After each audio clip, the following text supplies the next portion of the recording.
약속을 이루시는 하나님, 섭리를 완성하시는 하나님, 그 제목으로 여러분과 함께 하나님 말씀을 나누도록 하겠습니다.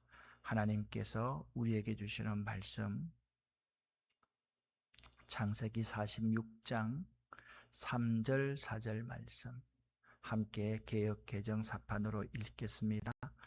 하나님이 이르시되 나는 하나님이라 내 아버지의 하나님이시 애굽으로 내려가기를 두려워하지 말라. 내가 거기서 너로 큰 민족을 이루게 하리라. 내가 너와 함께 애굽으로 내려가겠고 반드시 너를 인도하여 다시 올라올 것이며 요셉이 그의 손으로 내 눈을 감기리라 하셨더라. 아멘. 요셉의 인생을 가만히 보면 하나님 그토록 침묵하시는 이유가 무엇입니까? 하나님 왜 이제야 말씀하십니까? 왜 이제야 조명을 켜십니까?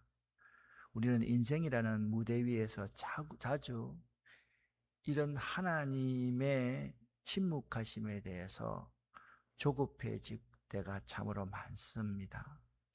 하나님 진작 좀 말씀해 주시면 참 좋았을 것 같았습니다. 왜 나를 이 어두운 감옥과 광야에 이토록 오래 내버려 두십니까? 그것이 요셉의 인생이었다라고 한다면 오늘 창세기 46장은요. 요셉의 생애를 통해 하나님의 약속을 이루시고 섭리를 이루시는 하나님의 은혜에 대해서 우리에게 잘 말씀해 주고 있습니다. 창세기 46장은요. 야곱의 가족이 70인을 이루어서 애굽의 고센 땅에 이르게 되는 사건을 우리에게 잘 이야기하고 있습니다. 그래서 오늘의 제목을요. 약속을 이루시는 하나님, 섭리를 완성하시는 하나님이라는 제목을 잡아 보았습니다. 이 제목을 정하면서 이런 생각을 했습니다. 하나님은 사건을 끝내신 후에야 설명하시는 분이라는 거예요. 우리 인생을 가만히 되돌아봐도 하나가 이렇게 좀 뒤틀려고 꼬이면 그냥 다른 하나는 풀리면 참 좋겠는데 하나가 좀 뒤틀리고 꼬이면 더 큰 꼬임이 있고요. 이제 삶을 통해서 우리 이제 집사님들이나 이런 분 말씀을 들으면 돈이 꼬이면 또 다른 부분에서의 돈도 또 꼬이게 되는 이런 일들을 참 맞이할 때가 많습니다. 그때는 그게 이해가 안 되지요. 그래서 우리 인생에는요, 이해되는 사건보다 이해되지 않는 사건이 훨씬 더 많습니다. 왜 그 일이 일어났는지, 왜 그때 하나님은 침묵하고 계셨는지, 왜 내 인생만 이렇게 꼬이는 것 같은지 이해되지 않는 일들이 참으로 많이 일어날 수 있는 거죠. 요셉의 인생을 지금까지 이렇게 보면 그랬다라고 생각이 됩니다. 우리들은 우리 인생의 대부분의 사건 속에서 자꾸 우리는 뭐 하나님의 뜻을 발견한다 그러는데 대부분의 사건 속에서 하나님의 뜻을 보지 못합니다. 그러나 하나님은요, 사건을 하나하나 설명하지 않으시고 모든 사건이 끝난 후에 하나의 그림을 우리에게 보여주시는 분이시다. 그 창세기 46장은 바로 모든 일을 끝낸 후에 하나의 그림을 보여주시는 사건입니다. 창세기 46장은요, 세 가지 사건이 나옵니다. 창세기 46장을 여러분 오늘 혹시나 읽어보고 오셨어요? 읽어보고 오신 분은 별로 없겠죠. 그죠? 오늘 창세기 46장 강해다. 그러면 사전에 읽어보고 오면 참 좋을 텐데 1절부터 7절까지는요. 야곱의 아들들이 이제 애굽으로 내려갑니다. 요셉이 아버님한테 말씀하십시오. 내가 애굽의 총리로 있습니다. 그래서 야곱이 그 소식을 이제 듣고요. 애굽으로 내려갑니다. 이게 1절부터 7절까지에 나와 있습니다. 그런데 8절부터 보면 갑자기 족보 이야기가 나옵니다. 여러분, 족보 이야기 나오면 성경책 좀 덮고 싶지 않아요? 그쵸, 그죠? 저도 이제 그런 경우가 참 많은데, 이게 구약 읽다가 보면 이상하게 뜬금없이 족보 이야기가 막 나오면, 야, 내가 이거 읽어야 되나? 그런 생각을 하고, 신약 성경을 또 읽겠다고 마태복음을 딱 펴면 또 거기에도 족보 이야기가 쭉 나오고 이러니까 참 어렵다. 참 이해하기 쉽지 않다. 그런 데 있잖아요. 이 8절부터 나오는 이 족보 이야기가 참 의미 있는 이야기입니다. 오늘 그걸 좀 설명을, 어떻게 보면 오늘 창세기 46장에 나오는 족보 이야기가 야곱의 인생 이야기를 풀어주는 한 장의 그림일 수 있다라는 생각을 하기 때문에 그렇습니다. 창세기 46장은요, 요셉의 아버지 야곱이 애굽으로 내려가는 이야기처럼 보이지만 사실은 하나님께서 요셉의 지난 22년을 해석해주는 하나의 서사, 스토리다, 그렇게 말씀을 드릴 수가 있습니다. 요셉의 22년을 하나님의 관점으로 이제 잘 해석해 주는 말씀이 창세기 22장입니다. 보십시오.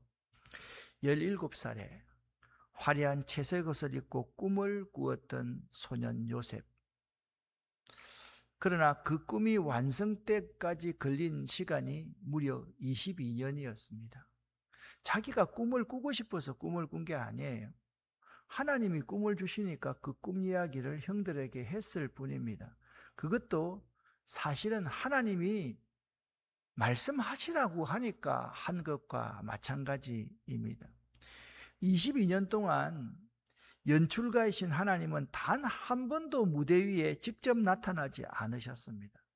세상은요, 그것을 하나님의 부재라고 불렀고 요셉은 잊혀진 삶을 살았다, 그렇게 말을 할 수가 있습니다. 하지만 창세기 44장, 45장은 말합니다. 하나님은 침묵하신 것이 아니라 가장 완벽한 드러남의 순간을 계산하고 계셨다라고 말씀하고 있습니다. 그러니까 야곱의 아들 요셉과 그 형제들의 만남은 헤어진 형제가 다시 만나는 눈물극인 심파극, 삼파극이 아닙니다. 사실 감춰져 있던 거대한 하나님의 섭리가 마침내 세상의 그 웅장한 모습을 드러내는 영광의 순간에 대한 이야기입니다. 드디어 야곱과 요셉이 끌어안습니다. 하나님이 그 왜 요셉을 보냈는지를 잘 45장까지 설명해 주고 46장에서 이제 그 그림을 쫙 완성해서 보여주는 겁니다. 먼저 1절부터 7절까지를 읽겠습니다. 그런데 8절부터 27절까지는 야곱의 족보에 대해서 이야기하고 있다, 그렇게 생각하시면 됩니다. 같이 한번 읽어보겠습니다. 이스라엘이 모든 소유를 이끌고 떠나 브엘세바에 이르러 그의 아버지 이삭의 하나님께 희생 제사를 드리니 그 밤에 하나님이 이상 중에 이스라엘에게 나타나 이르시되 야곱아 야곱아 하시는지라. 야곱이 이르되 내가 여기 있나이다 하매 하나님이 이르시되 나는 하나님이라. 내 아버지의 하나님이니 애굽으로 내려가기를 두려워하지 말라. 내가 거기서 너로 큰 민족을 이루게 하리라. 내가 너와 함께 애굽으로 내려가겠고 반드시 너를 인도하여 다시 올라올 것이며 요셉이 그의 손으로 내 눈을 감기리라 하셨더라. 야곱이 브엘세바에서 떠날새 이스라엘의 아들들이 바로가 그를 태우려고 보낸 수레에 자기들의 아버지 야곱과 자기들의 처자들을 태우고 그들의 가축과 가나안 땅에서 얻은 재물을 이끌었으며 야곱과 그의 자손들이 다 함께 애굽으로 갔더라. 이와 같이 야곱이 그 아들들과 손자들과 딸들과 손녀들 곧 그의 모든 자손을 데리고 애굽으로 갔더라. 아멘. 여기 이제 1절에 보면 이스라엘이라는 말은 야곱의 다른 이름이죠. 그죠? 야곱이 모든 소유를 이끌고 떠나서 브엘세바에 이르렀다. 거기서 하나님께 희생 제사를 드렸다. 브엘세바에 이르렀을 때 하나님이 야곱에게 드디어 나타나셨다. 그렇게 말씀을 하고 있습니다. 야곱이 애굽으로 내려가는 중에, 자, 여러분 지금 야곱 자체가 가나안 땅에서요 브엘세바를 지내서 애굽으로 가서 고센 땅에 이르게 됩니다. 이제 내가 지도를 보여 드릴게요. 이 브엘세바는요 단순한 지명이 아닙니다. 브엘세바라는 곳은요 아브라함이 언약을 기억하면서 하나님 앞에 단을 쌓았던 곳이 브엘세바입니다. 그리고 이삭도 하나님을 만나 제단을 쌓았던 곳입니다. 그리고 여러분 생각해 보세요. 이스라엘의 하나님을 어떤 하나님이라고 부릅니까? 아브라함의 하나님, 이삭의 하나님, 야곱의 하나님, 그렇게 부르지 않습니까? 이 브엘세바는 아브라함과 관련이 있고 이삭과 관련이 있고 오늘 본문에 보니 야곱과 관련이 있는 곳이다. 브엘세바는 하나님을 만나서 조상 대대로 지금까지 제단을 쌓았던 곳이 브엘세바이다. 그러니까 브엘세바는 어떤 곳이냐? 하나님의 언약을 확인하는 장소입니다. 야곱은 여기서 딱 멈추었습니다. 왜일까요? 애굽은 풍요의 나라였지만 동시에 약속의 땅 밖이기 때문에 약속의 땅 안에서 하나님의 언약을 다시 한번 갱신하고 떠나야 했기 때문입니다. 그때 하나님께서 야곱에게 이런 말씀을 하십니다. 두려워하지 말라, 그렇게 말씀하고 있습니다. 여기 두려워하지 말라라는 말에 이 알티라라는 히브리어는 있잖아요. 단순히 무섭다는 의미보다 야곱이 내려가면서 미래를 이제 계산을 해보는 거예요. 미래를 계산을 해보니까 마음이 좀 쫄고 마음이 작아지는 거예요. 그게 바로 두려워함이다.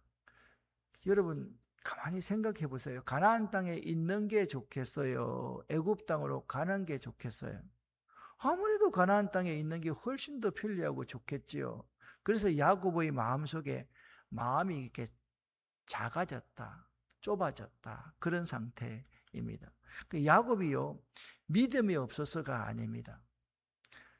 하나님의 언약을 다시 확인하고 떠날 수밖에 없었던 장소가 브엘세바였던 것입니다. 그러니까 브엘세바는 하나님의 뜻을 분별하려고 멈추었었던 곳이다 라고 말씀하고 있습니다. 그래서 하나님은 왜 두려워하니? 두려워하지 말아야지, 그렇게 꾸짖지 않으시고 하나님은 야곱에게 이렇게 말합니다. 내가 너와 함께 내려갈게, 그렇게 말씀하십니다. 그러니까 마음이 좁고 약속이, 하나님의 언약이 흔들릴 때 하나님은 왜 쫄고 있어? 왜 두려워해? 그렇게 꾸중하시는 분이 아니시고 내가 너와 함께 애굽으로 내려갈게, 하나님이 그렇게 야곱에게 그 브엘세바에서 말씀해 주었다라는 거예요.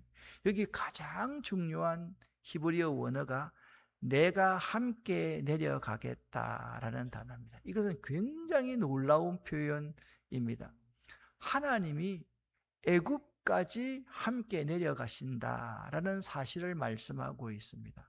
고대 사람들은요 어떤 생각을 가지고 있었는가 하면 신은 자기 땅에만 있다, 그렇게 생각을 했습니다. 근데 하나님은요 자기 스스로를 이렇게 표현을 하는 거죠. 나는 가나안의 하나님이 아니라 함께 움직이는 하나님이다. 그것을 오늘 야곱에게 브엘세바에서 선언하신 것입니다. 여러분, 믿음의 길은요, 좋은 몫을 지키는 것이 아닙니다. 믿음의 길은 있잖아요. 좋은 장소에 거하는 것이 믿음의 길이 아닙니다. 우리는 자꾸 보면 믿음의 길이 좋은 장소를 지키는 것이고 좋은 장소에 거하는 것이라고 생각하기가 참 쉬운데, 믿음의 사람의 길은요, 하나님의 임재를 따라가는 것이라는 사실을 알아야만 합니다. 그게 바로 믿음의 사람들. 그러니까 우리는요, 믿음이 있다 그러면 하나님이 가시는 곳에 따라가는 존재이지, 내가 여기 딱 이 장소가 좋습니다, 하나님 함께 해주세요, 그건 믿음이 아니라는 거예요. 많은 사람들이 믿음을 착각을 하고 있는 겁니다. 자, 말씀드렸듯이 이제 브엘세바라는 장소는 하나님의 언약을 기억하고 하나님의 뜻을 기억하는 장소였다. 내가 족보까지 다 읽으려고 그러니까 사실 시간이 너무 안 돼서 그냥 족보 이 부분은 설명을 하도록 하겠습니다. 애굽의 7절에 보면, 8절에 보면 이런 말씀입니다. 애굽에서 27절입니다. 요셉이 낳은 아들은 2명이니 야곱의 집 사람으로 애굽에 이른 자가 모두 70명이었더라. 이게 이제 70명이라는 단어, 이 단어에 여러분 유의할 수 있어야 됩니다. 하나님은 이제서야 지나간 요셉의 인생을 설명해 주시는데, 그 설명한 내용이 오늘 보면 8절부터 27절, 5절이 아니고 8절부터 27절입니다. 이 부분이 오늘 본문의 핵심입니다. 우리는요, 말씀드렸듯이 족보만 나오면 읽기를 멈춥니다. 왜 쓸데없이 이런 족보 이야기가 나와? 왜 갑자기 70명의 이름이 기록되었을까요? 이 족보는요, 단순한 명단이 아니라 요셉의 눈물의 결산서입니다. 70명이란 히브리어가 시브임이라는 단어인데요, 성경에서 이 70이라는 숫자는 단순한 숫자가 아닙니다. 완전한 공동체를 의미합니다. 다시 한번 말씀드립니다. 성경에서 70이라는 숫자는 완전한 공동체를 의미합니다. 창세기 10장의 민족도 70입니다. 모세의 장로도 70명입니다. 예수님도 70인을 파송하십니다. 즉 이스라엘이라는 새로운 공동체가 이제 시작되는 지점이 뭐냐 하면, 야곱의 후손 70명이 지금 어디로 내려간다? 애굽으로 내려간다. 새로운 공동체가 여기서 시작되었다라는 선언을 하고 있는 겁니다. 그런 의미에서 보면, 여기 보면 아래에 하나님은 이제서야 지나간 요셉의 인생을 설명하신다. 왜 요셉이 형들에게 죽을 뻔하고 노예로 팔려가고 억울한 누명을 써서 감옥에 들어가서 꿈을 해석하고, 그러한 정말 이해되지 않는 사건을 하나님이 요셉의 인생에 허락하셨는가? 그것이 바로 70명의 야곱의 후손들을 만드시기 위해서, 새로운 공동체를 만들기 위해서 하나님이 요셉을 사용하셨다라는 점을 알 수가 있는 거죠. 여기서 놀라운 연결이 요셉 혼자 애굽으로 내려갔다라는 것입니다. 그러나 요셉이 애굽에서 아들 둘을 낳았다 그러죠, 그죠? 요셉과 그 아들 둘이 합하여서 70이 되어서 이제 애굽으로 들어가기 시작합니다. 혼자의 눈물이 한 민족의 시작이 된 것입니다. 혼자가 갔는데 70명을 이루어서 애굽으로 갔다. 혼자 내려갔지만, 혼자 내려가는 것이 이스라엘이라는 온전한 한 민족의 시작을, 민족 공동체의 시작을 알리기 위해서 하나님이 요셉을 애굽으로 인도하셨다라는 점을 오늘 본문은 말씀하고 있습니다. 여기서 하나님은 조용히 요셉에게 말씀하십니다. 요셉아, 네 인생은 결코 낭비되지 않았다. 네 인생은 결코 허비되지 않았다. 우리에게도 하나님이 때로 이런 말씀을 하십니다. 사랑하는 집사님의 인생은 결코 낭비되지 않았어요. 그때 이해할 수 없는 상황이 집사님에게 닥쳐와서, 근사님에게 닥쳐와서, 하나님 도대체 왜 이러시는 겁니까? 왜 이렇게 저를 쫄딱 말리십니까? 왜 이렇게 저를 힘들게 하십니까, 하나님? 그렇게 할 때 하나님은 나중에 우리 인생을 결산할 때, 규태가 네 인생은 결코 낭비되지 않았다. 요셉아, 네 인생은 결코 낭비되지 않았다. 그렇게 말씀하시는 분입니다. 여러분, 오늘 창세기 37장부터 지금 46장까지를 읽어가고 있습니다. 요셉은요, 창세기 37장에서 은 20개에 팔려버립니다. 그렇죠? 그리고 형들이 45장에 이르러서야 37장, 38장, 39장, 40장, 41장, 42장, 43장, 44장, 45장에 이르러서 형들은 용서를 받습니다. 그리고 오늘 46장에 온 가족이 애굽으로 내려옵니다. 그리고 창세기가 끝나는 창세기 50장에서 요셉은 한 번 더 이렇게 말합니다. 당신들은 악을 계획했지만, 악을 도모했지만 하나님은 그 악을 선으로 바꾸셨습니다. 그렇게 요셉은 고백을 합니다. 가만히 한번 보십시오. 창세기 37장의 요셉이 구렁텅이에 빠진 사건은 창세기 46장의 족보를 만들기 위한 첫 번째 퍼즐이었다는 것을 알 수가 있는 거예요. 요셉이 그냥 죽을 위기를 갖췄던 모든 상황들이 창세기 46장 8절부터 있는 이 족보를 만들기 위한 하나하나의 퍼즐이 맞춰지는 과정이었다라는 사실을 알아야만 합니다. 우리는요, 구덩이를 봤지만 하나님은 족보를 보고 계셨습니다. 우리는 있잖아요, 억울하게 모함을 당했지만 하나님은 족보를 또 그 가운데서 만들고 계셨습니다. 이것이 하나님의 섭리라는 거예요. 오늘 본문 말씀을 쭉 읽어가면서 좀 전체적인 내용이 좀 어려울까 생각이 되어서 제가 예화를 두 부분 들려고 생각을 합니다. 미국 작가 마릴린 로빈슨의 길리아드의 아들한 소설이 있습니다. 이 장편 소설인데요. 길리아드는 2004년에 발표가 되어서 2005년에 퓰리처상을 수상한 작품으로 나이 든 늙은 목사가 어린 아들에게 남기는 형식의 장편 소설입니다. 77세, 여러분 그때 77세면 오늘날 100세라고 생각하면 될 것 같아요. 77세의 나이로 죽음을 앞둔 목사 존 에임스가 어린 아들에게 자신의 삶과 가족의 과거를 편지로 들려줍니다. 그 소설의 배경은 1956년 미국 아이오와주의 작은 가상마을 길리아드를 배경으로 하고 있습니다. 그 목사님은요, 자신의 실패와 상실, 오랜 기다림을 기억하면서 다음 한 문장을 남깁니다. 길리아드라는 소설이 보면 이제 이런 책인데요. 그 목사님이 남긴 문장이 바로 이렇습니다. 같이 한번 읽어볼까요? 우리는 살아가는 동안 이야기 속에 있지만 그 이야기가 무엇인지는 끝에 가서야 조금 알게 된다라는 것입니다. 그러니까 이제 노 목사님이 죽음을 앞두고 자기 아들에게 남기는 유언과 같은 그런 말입니다.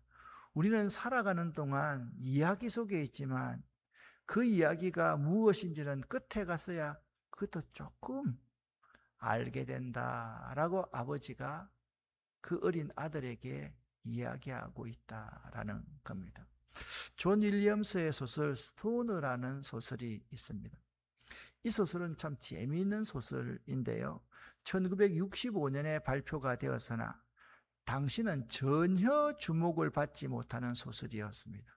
그런데 출간 이후에 50년이 지난 2010년에 이르러서 유럽과 미국에서 폭발적인 인기를 끈 책입니다. 요즘에 베스트셀러가 된 책입니다. 이 소설은요, 역주행의 책인데요. 이 스토너라는 책입니다. 그러니까 처음에는 전혀 관심을 끌지 못하다가 50년이 지나고 나서 극찬받은 명작입니다. 여러분, 이 존 윌리엄스는요, 농부의 아들로 태어나서 평생 묵묵하고 고독하게 살아간 영문학 교수였습니다. 그 교수 윌리엄 스토너의 이야기를 하고 있습니다. 그 치열한 일상을 차분하고 섬세한 필지로 이 소설에서 기록했는데요. 이 스토너의 삶은 평범하고 실패자처럼 보였습니다. 하지만 마지막에 이르러서 독자들은 이 스토너의 삶이 실패가 아니라 한 사람을 통해 이어진 조용한 충실함이었다는 것을 깨닫게 됩니다. 요셉도 이 스토너라는 소설과 참 유사합니다. 세상은요, 총리 요셉만 기억하지만 하나님은 구덩이에서 견딘 믿음을 기억하십니다. 요셉을 통해서 70명의 야곱의 가족, 족보가 이루어지는 모습을 통해서 하나님은 요셉 너를 말이야, 바로 이 일을 위해서 내가 너를 들어서 사용했어. 그러한 결론의 이야기를 오늘 8절부터 족보 이야기에서 해주고 있다라는 것입니다. 자, 27절을 읽고 나서 28절부터 이제 34절까지 같이 한번 읽어보겠습니다. 야곱이 유다를 요셉에게 미리 보내어 자기를 고센으로 인도하게 하고 다 고센 땅에 이르니 요셉이 그의 수레를 갖추고 고센으로 올라가서 그의 아버지 이스라엘을 맞으며 그에게 보이고 그의 목을 얼굴맞춰 안고 얼마 동안 울매 이스라엘이 요셉에게 이르되 네가 지금까지 살아있고 내가 내 얼굴을 보았으니 지금 죽어도 족하도다.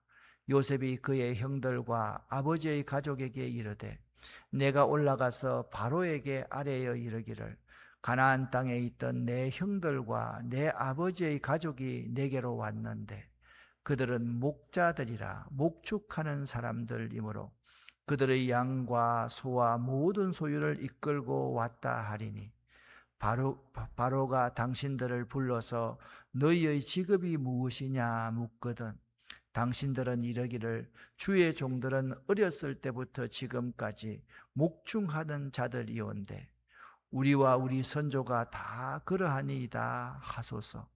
애굽 사람은 다 목축을 가증히 여기나니 당신들이 고센 땅에 살게 되리이다. 아멘. 하나님은요, 요셉의 총리 세우심을 통하여서 이스라엘이라는 나라를 준비하셨습니다. 오늘 46장은 이스라엘 공동체의 새로운 시작을 우리에게 말씀해 주고 있습니다. 여기서 많은 설교와 성경 해석자들이 형제 간의 화해, 감동적인 부자상봉에서 이 이야기를, 이 서사를 끝내버립니다. 그러나 성경은 거기서 끝나지 않습니다. 요셉은 곧바로 가족을 고센으로 보냅니다. 왜일까요? 이게 매우 중요한 겁니다. 그냥 애굽의 중심지에 놔두면 얼마나 좋겠습니까? 애굽의 중심부가 더 좋은데 말입니다. 자기도 아버지도 자주 뵙고 형들도 자주 보고 조카들도 보고 얼마나 좋겠습니까? 그런데 요셉이 애굽 문화에 흡수되지 않도록 하기 위해서 고센이라는 땅에 목축을 하면서 있도록 그들을 만들고 있다라는 것입니다. 고센은요, 격리의 장소가 아니라 보존의 장소였습니다. 온실 속 식물처럼 하나님은 이스라엘을 세상에서 떼어놓으신 것이 아니라 세상 속에서 보호하시기 위해서 하나님은 요셉을 통해서 야곱의 후손들 70명을 고센 땅에서 목축을 하면서 살도록 했다라는 것입니다. 그러면 여러분 지도를 한번 보면 매우 이해가 잘 될 수 있을 거다라고 생각을 합니다. 지금 야곱이 있었던 곳은 헤브론이라는 곳이었습니다. 헤브론에서 브엘세바로 갔습니다. 브엘세바에서 뭘 했습니까? 아브라함이 제단을 쌓았던 것처럼, 이삭이 제단을 쌓았던 것처럼 야곱도 그곳에서 하나님께 희생을 드립니다. 희생을 드리면서 무엇을 했어요? 하나님의 언약을 다시 갱신합니다.